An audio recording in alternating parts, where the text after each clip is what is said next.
जय हिंद। स्वागत है आप सभी का पावर पॉलिटिक्स में। मैं हूं अजय। बड़ा सवाल खड़ा हो गया है अजित पवार के इस अचानक निधन के बाद। महाराष्ट्र की सियासत में जो शून्य उभरा है उसमें अब कौन सी दिशा आगे निकलकर सामने आएगी, इस पर बात करेंगे। लेकिन इस वक्त की बड़ी खबर आपको इसी से जुड़ी बता दें। शरद पवार का बड़ा बयान सामने आया है। ये पूरी तरह एक दुर्घटना है। शरद पवार ने कह दिया है कि ये सिर्फ हादसा है, इससे ज्यादा कुछ नहीं, इस पर कोई राजनीति नहीं होनी चाहिए। इस पर सवाल उठने लगे थे। कांग्रेस के कुछ नेताओं ने, ममता बनर्जी ने सवाल उठाए थे, लेकिन शरद पवार ने इस पर विराम लगाने की कोशिश की है। साफ तौर पे कहा है शरद पवार ने कि यह सिर्फ एक हादसा है, दुर्घटना है और इस पर कोई राजनीति नहीं होनी चाहिए। जो नुकसान हुआ है उसकी भरपाई नहीं की जा सकती। शरद पवार ने कहा कि यह पूरी तरह से एक हादसा है, इसमें कोई राजनीति नहीं है, राज्य को हुए नुकसान की भरपाई नहीं की जा सकती। बहुत बड़ा बयान। तमाम सवालों के बीच कैसे हुआ हादसा, किस तरह से हुआ हादसा, किसकी वजह से हुआ हादसा, ये तमाम सवाल इस वक्त हैं।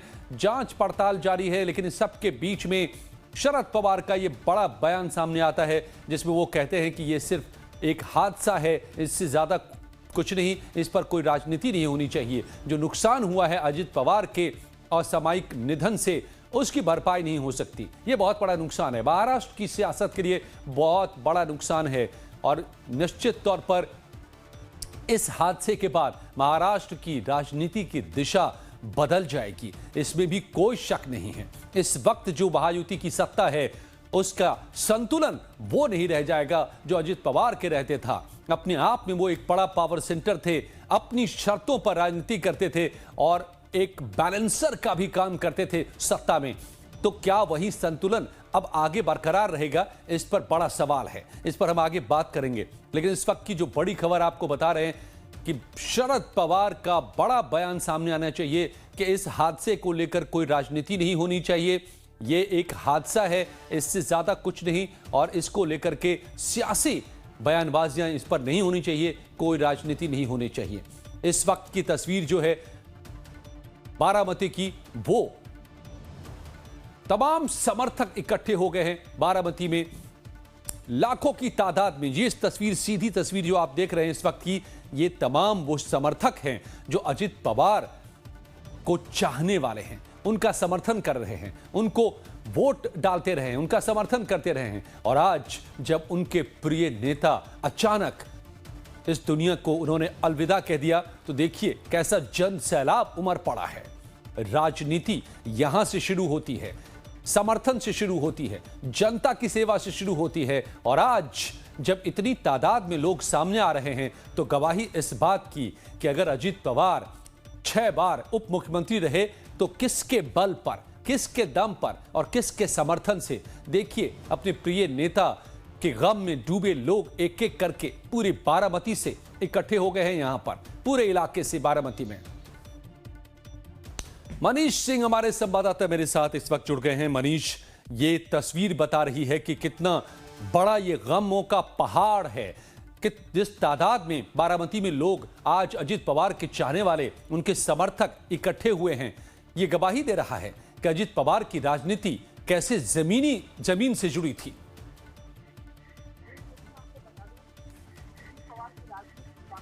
मनीष,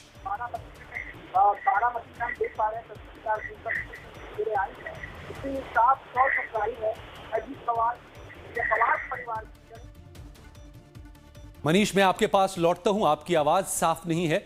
आप फिर से जुड़िए मेरे साथ। अपने दर्शकों को इस बीच में बताऊं कि ये जो तस्वीर आप बारामती की देख रहे हैं, कल सुबह 9 बजे से पार्थिव शरीर को रखा जाएगा अंतिम दर्शन के लिए। 11 बजे अंतिम संस्कार किया जाएगा यही एक मैदान में। लेकिन उससे पहले देखिए लोग जो जहां सुन रहा है अजित पवार के इस निधन के बारे में, वो दौड़ा चला आ रहा है देखने के लिए, एक दर्शन पाने के लिए, अपनी श्रद्धांजलि देने के लिए। मनीष, ये तस्वीर गवाही दे रही है जो लोगों का सैलाब उमड़ा है इस वक्त बारामती में, कि किस कदर अजित पवार जमीन से जुड़े थे, जमीन के नेता थे, लोगों के बीच थे।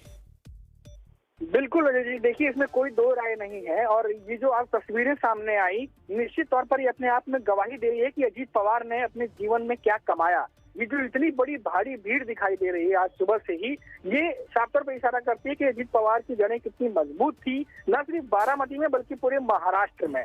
और आप देखिए अजीत पवार के बारे में ये कहा जाता है, जो लगातार बारामती में जो लोग कवर करते हैं वो बताते हैं कि अजीत पवार जब भी बारामती आते हैं उनका जो दरवाजा है वो हमेशा वहाँ के लोगों के लिए खुला होता है। कभी कोई प्रोटोकॉल का उस तरीके से जो है ख्याल नहीं रखा जाता। वहाँ के जो लोकल हैं जब मन चाहे वो जब आते हैं अजीत पवार से मिल सकते हैं। तो इस तरह ग्राउंड लेवल पर उनका जो है लोगों से मिलना जुलना था, तो लोग अपने बीच का नेता समझते थे। और हमेशा आप देखेंगे कि ज्यादातर करके वो पुणे, पिंपरी चिंचवाड़ और बारामती, ये जो पूरा पश्चिमी महाराष्ट्र का बेल्ट है, इधर पे ज्यादा करके उनकी सियासत चलती थी। और चुनाव में भी ये इन जगहों पर ज्यादा एक्टिव नजर आते थे क्योंकि वहां पर एनसीपी का गढ़ है और पूरे परिवार का गढ़ है। और बारामती खासतौर से अगर बात कर लें तो पवार परिवार के किसी भी परिवार का आप देख लीजिए, लोकसभा चुनाव हो, विधानसभा हो या महानगर पालिका के चुनाव हो, बारामती में सुप्रिया सुले हो, सुनेत्रा पवार हो, पर्थ पवार हो, सभी वहां से चुनाव लड़ रहे थे। तो एक गढ़ है वहां पर एनसीपी का, जहां से हमेशा जो लोग हैं वो भारी मात्रा में वोट करते आए हैं। और यही चीज आप साफ तौर पे मनीष, और एक जो बड़ा बयान शरद पवार का इस बीच आया है कि हादसे को लेकर उन्होंने कहा कि ये एक महज दुर्घटना है, इस पर राजनीति नहीं होनी चाहिए। सवाल ममता और दिग्विजय सिंह दोनों ने उठा दिए थे, लेकिन शरद पवार का बयान इस वक्त अहम हो जाता है। बिल्कुल, देखिए शरद पवार जब ये दुर्घटना हुई तो उस समय मुंबई में थे और जैसी ये घटना सामने आई वो मुंबई से तुरंत जो है वो निकले बारामती के लिए और तकरीबन 1 से 1.5 घंटे के अंदर में वो बारामती पहुंच चुके थे। और जब ऐसे समय में सवाल उठाए जा रहे हैं अजीत पवार के इस इंसिडेंट को लेकर के, जो एक्सीडेंट हुआ इसको लेकर के लगातार सवाल खड़े किए जा रहे हैं, ऐसे में शरद पवार का ये बहुत बड़ा बयान माना जा सकता है क्योंकि शरद पवार एक मजे हुए नेता हैं, अपने परिवार में सबसे बड़े हैं और उनका ये बयान आना तमाम अटकलों पर विराम लगाता है जहां पर ये तमाम सवाल उठाए जा रहे थे। कई नेता ये भी कह रहे थे कि ये सियासत नहीं होनी चाहिए और ये एक गंभीर मामला है, एक क्षति हुई है, बहुत बड़ी क्षति हुई है पूरे महाराष्ट्र की सियासत को। एक ऐसा नेता गया जिसकी भरपाई कभी नहीं की जा सकती। ये बात महाराष्ट्र के सीएम देवेंद्र फडणवीस ने भी आज मीडिया को संबोधित करते हुए कहा। और ये आपको बता दें अजय जी की जब ये घटना हुई सुबह में तो बहुत सारे लोगों को यकीन नहीं हो रहा था कि ये वाकई में ऐसा हो गया है। लगातार लोग कोशिश कर रहे थे पता लगाने की कि इन खबरों में कितनी सच्चाई है, क्योंकि अजीत पवार लगातार लोगों के सामने रहते थे, मीडिया के सामने रहते थे और उनकी कई सारी सभाएं थी जो बारामती में होनी थी और उसे अटेंड करने के लिए वो बारामती जा रहे थे। तो अचानक से कि कई नेताओं ने तो ये भी कहा, एकनाथ शिंदे जो महाराष्ट्र के डिप्टी सीएम है, कि अभी कल ही तो बात हुई थी, अभी परसों ही बात हुई थी। तो इस तरह के नेता कह रहे थे और अचानक से ये घटना सामने आना और ये सुन लेना कि अजीत पवार नहीं रहे, अपने आप में सबको चौंका गया ये खबर। और लगातार मुंबई से लेके बारामती तक हमने देखा कि तमाम प्रमुख नेता बारामती जा चुके हैं। मुंबई एक तरीके से खाली हो चुका है, बड़े नेता सियासत जितने भी करते हैं वो सभी इस समय बारामती पहुंचे हैं। मनीष, शरद पवार और अजीत पवार भले ही सियासी तौर पर अलग हो गए थे, अजीत पवार ने पार्टी छोड़ी थी, अलग पार्टी बनाई, बल्कि असली पार्टी उन्हीं के पास रही थी एनसीपी, लेकिन पिछले दिनों दोनों फिर साथ आने की भी बातें बड़े जोरों से उठी थी। और अब जिस तरह से शरद पवार ने बयान दिया है और आपने जैसा बताया कि हादसे की खबर के तुरंत बाद सबसे पहले पहुंचने वालों में शरद पवार ही थे वहां पर अपने भतीजे के लिए, क्या संभावनाएं इस वक्त, हालांकि गम में पूरा परिवार डूबा है, पूरा देश डूबा है, महाराष्ट्र डूबा है, लेकिन राजनीति है, ये तो आगे बढ़ेगी, क्या दोनों के पास आने की, साथ आने की गुंजाइश आगे और ज्यादा मजबूत होती दिख रही है दोनों खेमों की? देखिए अजय जी, अब यहाँ पर ना समीकरण को समझना होगा, क्योंकि शरद पवार के बाद अगर हम देखें, शरद पवार उस तरीके से एक्टिव नहीं थे जैसे वो पहले हुआ करते थे। और सुप्रिया सुले भी ज्यादातर करके दिल्ली में समय उनका बीतता है, सेंटर में ज्यादा उनका फोकस रहता है। लेकिन अगर एनसीपी और महाराष्ट्र की सियासत की बात करें तो एनसीपी में अजीत पवार से बड़ा नेता कोई नहीं दिखाई दे रहा।